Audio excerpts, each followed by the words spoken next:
What are your thoughts on the FIRE movement? That's a very interesting thing. So my opinion about the FIRE movement is definitely biased. So I retired at 45, as we've talked about. I would argue that's early, right? Financial independence, retire early. I try to reach out to a lot of people in the FIRE movement, and frankly, they blank all over me. They don't like real estate, at least the ones that I bumped into. They are anti-real estate. Yeah. And it kind of works. So yeah, I'm not a big FIRE guy because of that, because you're so anti-real estate. They can be. I think they tend to sway in the direction of being like a FANG tech worker, stashing money away in index funds and not wanting any of the liability or the work that comes along with real estate.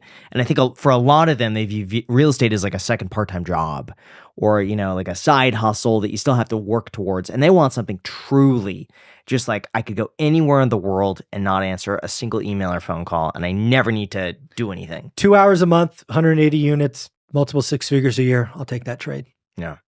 Now, what about for the people like me? Because I get very antsy if I'm not doing something. Like I feel if I'm not productive throughout the day, I get a lot of anxiety. I too feel depressed if I go through it an entire day and don't do anything. And then sometimes I worry if I'm not doing the highest level thing I could possibly do, then I'm wasting time. And so even for me, like going and painting the garage was something where like I really enjoyed doing that, but it was really tough for me to spend the time, even on this is a weekend, by the way, painting a garage, but looking at that and thinking, well, I should be doing all these other things, and this is not the best use of my time, but I really enjoyed it. Yeah. So I only can answer, I'm 52 years old. When I was in my 30s, I was triple type A. I was always just always going that direction. So I likely had the very same thoughts, if not worse. But now that with a little bit of age, my daughter's 31, you get a little bit more perspective.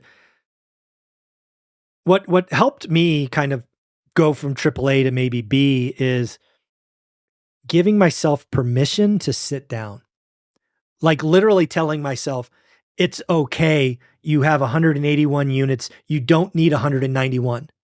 I said that out loud. Olivia and I have had that conversation where a lot of people, my opinion only, they have success. They have more success. They just like, what's the next thing, right? We got 1 million subs. Let's go to 1.2. Let's go. And that just keeps you on this wheel, and the wheel gets bigger and bigger, and you got to push more and do all those things. What I did, right or wrong, is I said out loud, we have 181. That's enough. Now we buy, we sell, it's okay. But I'm not pretending to sit here telling you I'm grinding as hard as I did 10 years ago. No question. I still look at my market every day. I still wrote 25 offers or whatever it was in the last 6 months, but I am not nearly working as hard as I was before, because today my goal is to contribute to others. So I really pivoted. I gave myself permission to slow down. How do people realize when there's enough? Again, for me, it's math, right? I think most people should look at what I call their monthly nut, right? What their bills are. If you're, what does nut stand for? I don't know. It's a term. It's a term. Like, what's your monthly expenditures? Rent, food, entertainment, gas, insurance, all of your bills. That's what I call monthly nut. Sorry for the slang. Oh, I thought you said nut. He did. Monthly nut. Nut or net? Nut. N-U-T. Oh, it's just a phrase. It's I've never heard of that nut, before. Have you heard of that? Yes. Okay. My bad. No. On me, apparently. So yeah. So what's my monthly expenditure? So let's just pick a number. Let's say it's $5,000. In my world, if you get to a point where your assets are spinning off 2x that or more, you're good. Maybe 2.5. You're 12.5. You're good. As long as you don't get stupid and expand your monthly expenses. You have the optionality to retire. So for Olivia and I, we got to like 3x our expenses. And I'm like, so that was what it was for us. Yeah. In my mind though, I agree with that, but then I like to plan for the worst case scenario. So I've said this before, but I'll imagine the market drops by like 50%. There's an earthquake in California, have a child with disabilities that needs constant care. Sure. And if we plan for all of that happening at the same time, how much do you need for all of that without skipping a beat? And so that for me is kind of how I base things, is like worst case scenario first, and then base it off of that. The way I see it, not to chime in or anything, Jack, please, is that you're more likely, knock on wood, to just walk out one day and get into a fatal car crash or something like that. I'm just saying. Yeah, right. But like, what do you do to hedge against that? Right. And if that were to happen, drive a safe car. Sure. But if that were to happen, drive a Tesla. The Cybertruck. If that were to happen, right, then you would have wasted all of the time that you spent just like, preparing for the earthquake and this and that and this and that, when there is an element of fate just to, everyday existence. That's true. So, and then that time you could have spent doing other things you enjoy, like painting more garages. Who was it? Washing Jack's car. Michael Saylor really put it in perspective when we had him on the podcast. He was talking about, I think this was on the podcast too, of how much trust you put in other people just throughout the day that could, off you in seconds. And he even gave the example of like your Uber driver. You get in the car, you have no idea how much sleep they got the last night, if they're erratic, if they've been drinking, if they're on anger issues. Anger issues, substance issues. When you're driving down the freeway or a highway, you're putting your trust in the other people, not to just swerve the wheel 5 degrees and that's it. So it's like there's so many little things throughout the day that you place your trust in everyone else to keep you safe and that things can't happen. So one of the things that I would ask you to look at is the expected outcome. So again, you could wrap yourself around the axle of all these horrible things occurring at the same time. Child with disabilities, earthquake in LA, drop in the market 50%.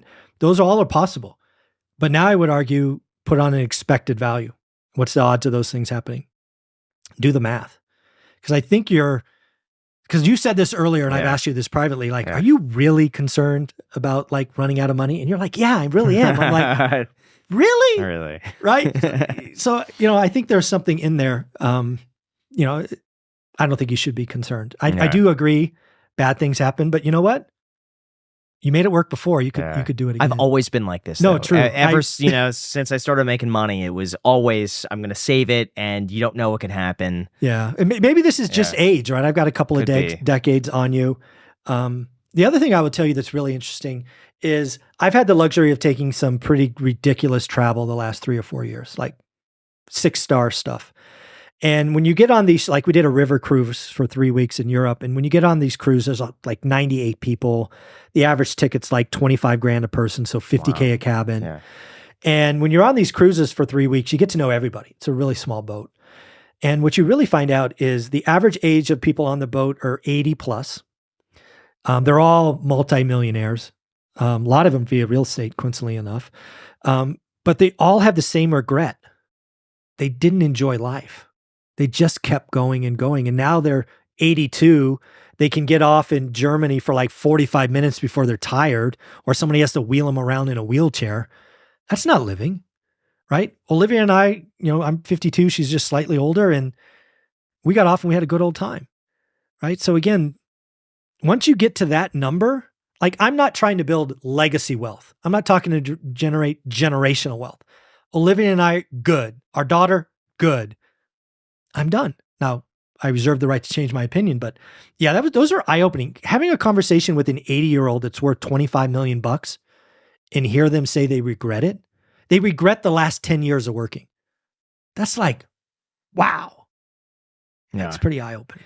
Yeah. In my case, sometimes I don't know if I just really like working. Like for me, oftentimes I'd rather work than go on a vacation. Like that to me seems more fun. But then in my mind, I'm thinking, do I really enjoy the work itself? Or is it feeling productive? Or is it making more money that I enjoy? I don't know.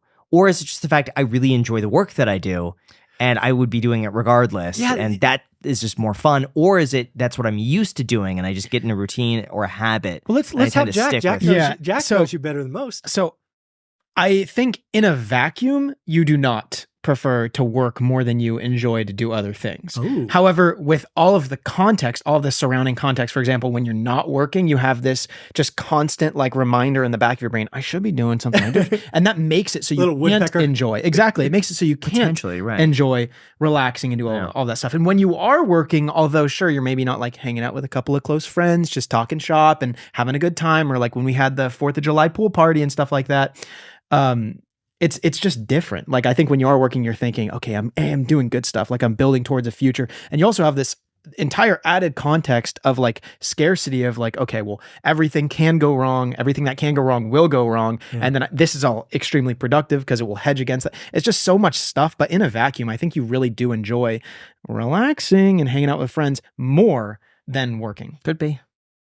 Yeah. Like if you had, Certainly could we've be, talked yeah. about this before. If you had endless resources, what would you do? And you're like, well, I'd probably keep doing the podcast. Okay, good. Yeah, check. On top of Thank you. that, you say like, oh, like I want to go, snorkeling and scuba, going and doing all sure. these cool traveling things. So Yeah. obviously, if you just take it to the nth degree, Yeah. you do want to go take it easy. It's just that you still want to build towards something, and then you got to question, why are you building and how much is enough? Yeah, that's true. Yeah. So I'll ask the question this way. This Yeah. is, I asked myself after retirement, having that depression, what I wanted to do. Like when you fast forward 5 years, what would have happened both personally and professionally for you to deem those 5 years successful? So right now it's 2029. Yeah.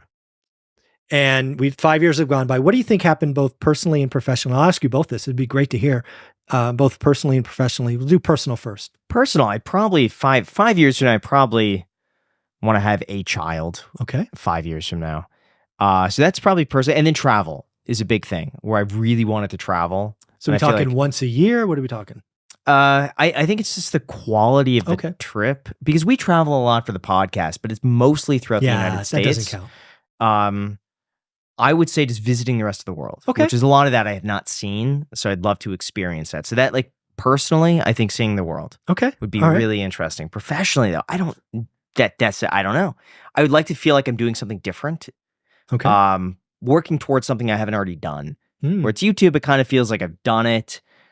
I've said everything I need to say. There's not much more to contribute. So I feel kind of like, you're up against the ceiling at that point. That's an So interesting to poke at. Perhaps there's something else that, I could get good at. Okay. How about you? I would say personally, I would love to be with a woman that I will be with for the rest of my life that is not married in 5 years because, maybe a couple of years into a Sure. relationship. Okay. I would have liked to have traveled a pretty good amount. And I would say feeling comfortable with the financial cushion. I feel comfortable right now, but definitely not like, comfortable. Gotcha. So I'm happy where I'm at, but I don't feel like I can, like, I definitely know 100,000% I need to keep working. Okay. Like a lot. But I want to, in 5 years, I would like to think if That I pressure wanted is to take off. it. Yeah, at least like if I continue doing the podcast in 5 years, Sure. that I would be able to increase the expenses to not have such a large profit margin. So then I can reduce kind of my active, efforts into the podcast and start Okay. focusing on other things. And I would say I would be very happy with myself if I did Nice. that. There you go. Because I think when you ask yourself that question, it's sometimes when you really, and I had to do this quietly, right? Because that's just how I am. I got to go away, get quiet and ask me that. But it really helps orient what should be priorities today, right? When you really step back, both of you have said, okay, if that's what you want in 5 years, well, are you doing said things to work towards those today? Right. And only you could answer those. But that's why that question is always fun to ask folks. Yeah.